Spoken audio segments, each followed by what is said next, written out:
Greetings and welcome to Thursday episode of Private Jet Insider. In today's update for the upcoming week, empty legs flights and how they're priced.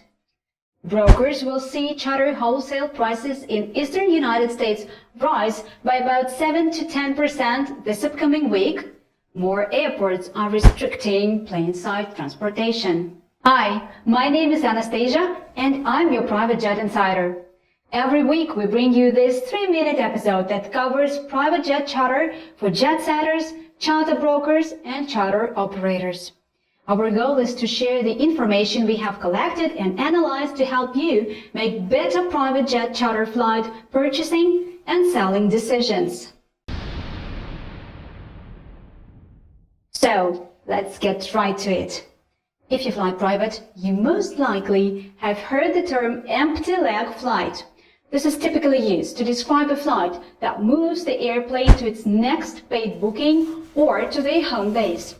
The premise and marketing hype suggest that the plane may fly empty if it's unable to get a paid booking. And you would think that the price for such flight should be substantially reduced when compared to a full-price fare.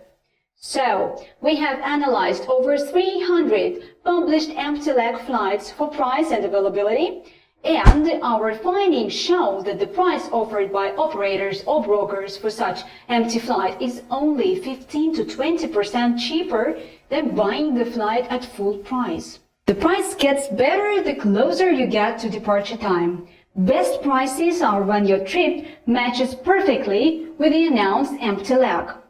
What is interesting, that most of the empty pricing was very close to price provided by reputable floating fleets. So make sure to price compare even if you're getting an empty flight pricing. One last thing to note about the empty leg flights is that they are a byproduct of the original booked flights. This means that if the original flight cancels, your booking may be cancelled as well, leaving you searching for an alternative option, potentially in the last minute.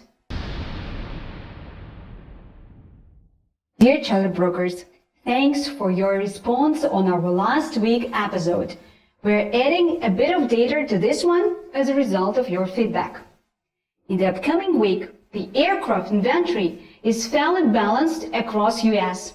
And while we still see requests exceeding availability, the inventory has returned to normal, balanced pattern.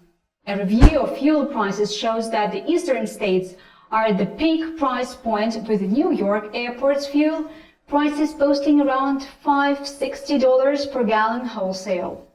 This is reflected in operator quotes for the flights originating on the East Coast and represent a 7 to 10% overall increase of the quotes that are being sent out. One more interesting fact is the number of duplicate requests. This is when more than one broker is looking for the same routing is down this week.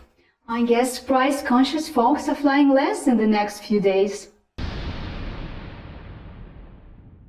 And now for the operators. In the next 7 days, it looks like the inventory coverage in North America has returned to normal positioning.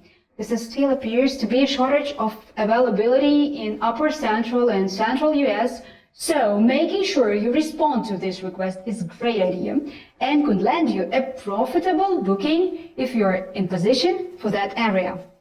For floater fleet, in the upcoming week, we still recommend avoiding Southeast and Eastern airports as we see significant abundance of inventory versus demand for it.